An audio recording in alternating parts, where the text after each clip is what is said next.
आप सभी दर्शकों को नमस्कार। किताबों के पन्ने चैनल पर आपका स्वागत है। जब कभी अदालत, वकील, कचहरी, पुलिस व प्रशासनिक व्यवस्था, पंचायत राज की जमीनी हकीकत से रूबरू होता हूँ, तब महान साहित्यकार श्री लाल शुक्ला की लोकप्रिय कालजयी व्यंग रचना राग दरबारी के प्रसंग मस्तिष्क में आने लगते हैं। नमस्कार। राग दरबारी के इस एपिसोड में जब रंगनाथ शिवपालगंज पहुंच गया है तो शिवपालगंज के एक थाने का दृश्य के बारे में जो लेखक ने व्यंग्यात्मक वर्णन किया है उसको हम लोग आज पढ़ेंगे। थाना शिवपालगंज में एक आदमी ने हाथ जोड़कर दरोगा जी से कहा, आजकल होते होते कई महीने बीत गए, अब हजूर हमारा चालान करने में देर न करें।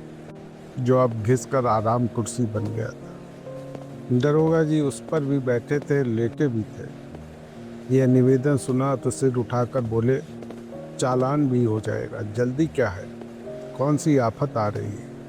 वह आदमी आराम कुर्सी के पास पड़े हुए प्रागैतिहासिक मोड़े पर बैठ गया। कहने लगा, मेरे लिए तो आफत है, आप चालान कर दें तो झंझट मिटे। दरोगा जी बुनबुनाते हुए किसी को गाली देने लगे।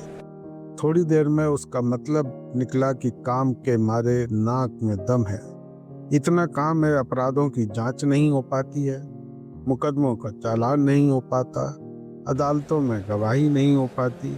इतना काम है कि सारा काम ठप पड़ा है। मोड़ा आराम कुर्सी के पास खिसक गया। उसने कहा, हजूर दुश्मनों ने कहना शुरू कर दिया है, शिवपालगंज में दिन दहाड़े जुआ होता है।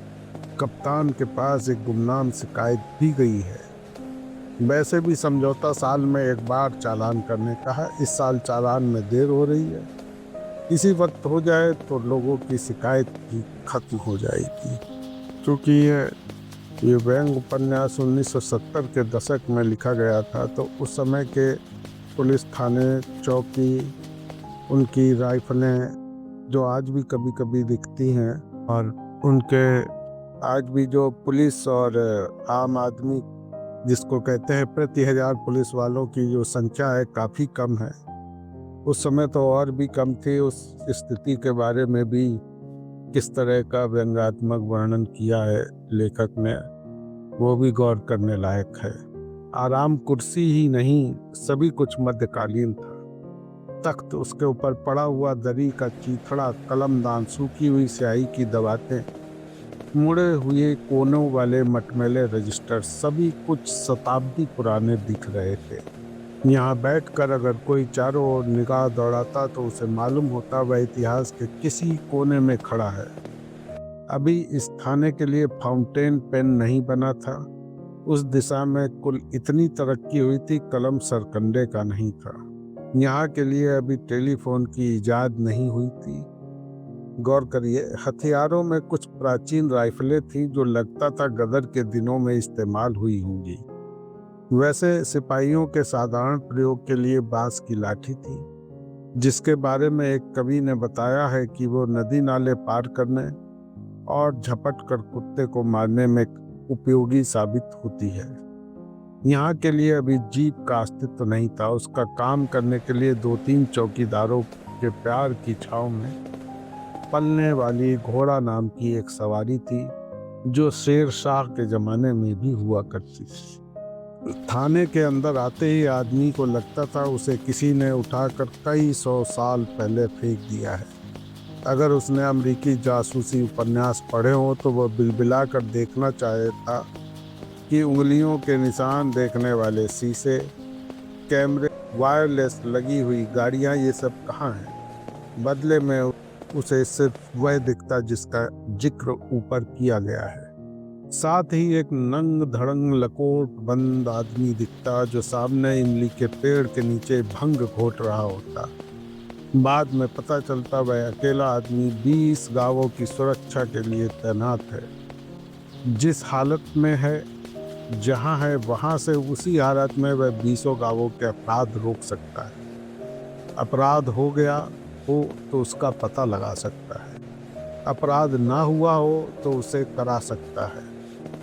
कैमरा, शीशा, कुत्ते, वायरलेस उसके लिए वर्जित हैं। इस तरह थाने का वातावरण बहुत ही रमणीक, बीते दिनों के गौरव के अनुकूल था। जिन रोमांटिक कवियों को बीते दिनों की याद सताती है, उन्हें कुछ दिन रोके रखने के लिए थाना आदर्श स्थान था। जनता को दरोगा जी और थाने के 10-12 सिपाहियों से बड़ी बड़ी आशाएं थी।